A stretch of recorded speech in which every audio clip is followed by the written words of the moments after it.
Hey, what up, Long Beach? Welcome back to the 562.org. It's Mike. And now, between November 1st and 20th, if you go to Naples Rib Company and check the 562 on your tab, 20% of your bill will go to supporting Long Beach sports coverage.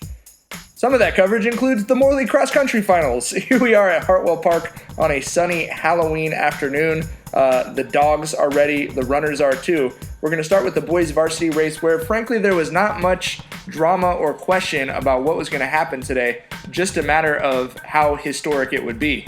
Will Frankenfeld wasting absolutely no time jumping to the front of the pack. That is not very long after the start, and you see he's already in front.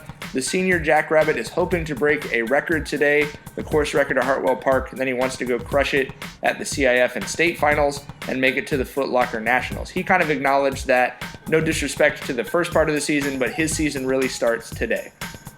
Shout out to Pat on the bike, keeping the Halloween spirit going in the skeleton costume. Love that.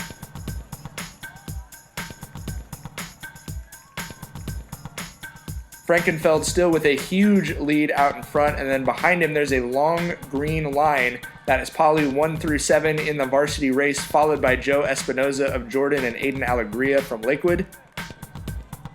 And fitting for Halloween that it's Frankenfeld's monster just out there trick-or-treating by himself. Polly teammates coming in behind him. The Jackrabbits are 4th in CIF and 4th in the state right now. They've got big goals to move up a spot and make it onto that podium. Behind the Jackrabbits, you've got Espinoza separating, the Jordan Jr. having an incredible and historic season with surely big things to come next year in his senior season. We're very fired up for that. And as they reach the finish line, it's going to be Frankenfeld shattering the course record by 20-plus seconds. He finishes the 3-mile race in 14:32. He's followed by Ronan McMahon Staggs, the junior, Alex Matos, and Daniel Bautista.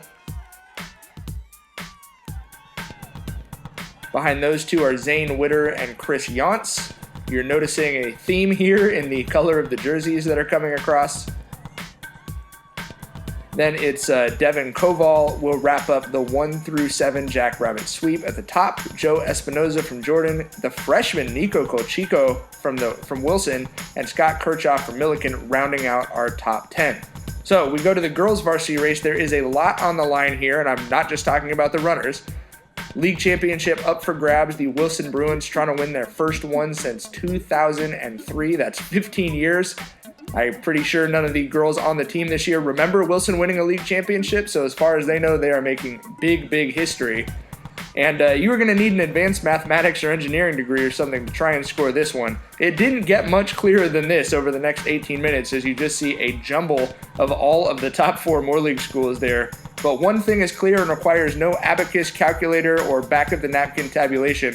Aaliyah Masijevic is the class of the Moore League. She's a perfectionist who wanted this individual league championship all year long and has done everything that she needed to go out and get it. But she said after the race, the individual championship would not have meant nearly as much to her if her team could not also win that first Moore League championship in 15 years. So you see her out there leading her team. She gets to this point on the second trip across the bridge where it was for sure just running by herself. She's not worried about anyone else. She just wants to run the best race she's able to run. But after that, there's a lot of young talent pushing for PRs today. Only 2 seniors in the top 20 at Moore League Finals on the girls' side this year, which means we can expect this kind of exciting team versus team racing for the next couple years at least. Great news for those of us who cover cross country. It's nice to get to show so many different schools and have some drama at the end trying to figure out who won this league championship. Moving over to the finish line, it's Aaliyah the Lita. Once again, she is going to take the individual Moore League championship in 18-14 this year. Congratulations to the junior. Running hard through the finish as she has at every league meet so far.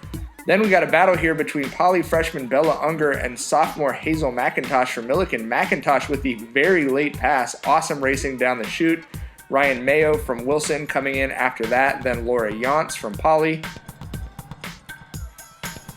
And then here we go. This is what kind of a day it was. Nina Draffin, Isabella Stockhopper, Hannah Berlin, Celeste Ramirez, all of the CIF-bound schools represented. Eileen Rios, And then Jocelyn Diaz are going to round out your top 11 on the girls' side. So now the math, the really exciting part of every cross-country meet. It is Wilson that is going to win their first girls' league championship since 2003. Congratulations to them. Take a look at our all-league teams here. The boys Frosh Soft all-league, girls Frosh Soft. Your top 7 runners in those races were all-league. The same is true on the junior varsity level, where Polly also swept 1 through 7. And on the girls' junior varsity level, you get a look at them.